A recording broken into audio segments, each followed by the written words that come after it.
पुण्य का फल। एक बार की बात है कि एक गांव में एक गरीब आदमी रहता था।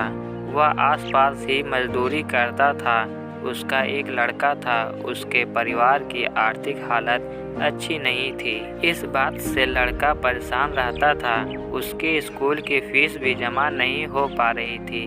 तो लड़के ने सोचा कि कुछ किया जाए जिससे परिवार के हालात अच्छे हो सकें। लड़के के मन में एक विचार आया कि रोजमर्रा की कुछ जरूरी चीजों को वह आसपास के गाँव में घर घर जाकर बेचेगा। लड़का स्कूल से आने के बाद रोज घर घर जाकर सामान बेचता, जिससे वह अपने स्कूल की फीस जमा करता और जो पैसे बचते उससे वह अपने परिवार की जरूरतों को पूरा करता। एक दिन वह लड़का किसी गांव में सामान बेचने गया। गर्मियों के दिन थे, उसे भूख भी लगी थी। लड़के ने सोचा कि अब की बार अगर कोई सामान खरीदेगा तो उससे मैं पैसे की जगह खाने के लिए कुछ रोटी मांग लूंगा। एक घर के दरवाजे पर गया। उस घर में से एक लड़की निकल कर आई। लड़का उस लड़की को देखकर चौंक गया। लड़की ने सोचा कोई परेशान है, वह कुछ मांगने के लिए आया है। लड़की समझ गई कि इसे भूख भी लगी है। लड़की घर के अंदर गई और रसोई में से 2 रोटी लाकर लड़की को दे दी। लड़का ने रोटी खाई, पानी पिया और लड़की से बोला कि मेरे पास कुछ सामान है, इन्हें तुम ले लो, ये तुम्हारे घर में काम आ जाएगा। लड़की ने मना कर दिया और कहा कि इन्हें तुम किसी और जरूरतमंदों को बेच लेना। लड़का को उस लड़की की बात बहुत अच्छी लगी और वह लड़की को धन्यवाद बोलकर आगे चला गया। समय बीतता गया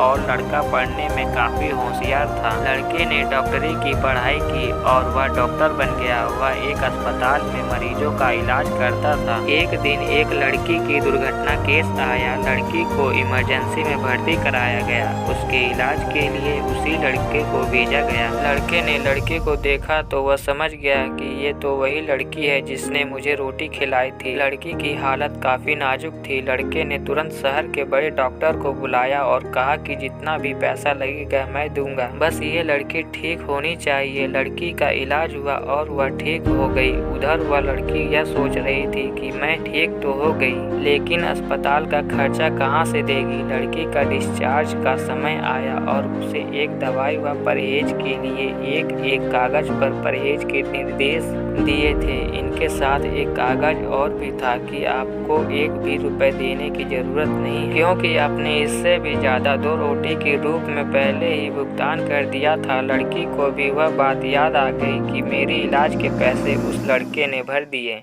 जिसे मैंने पहले कभी खाना खिलाया था।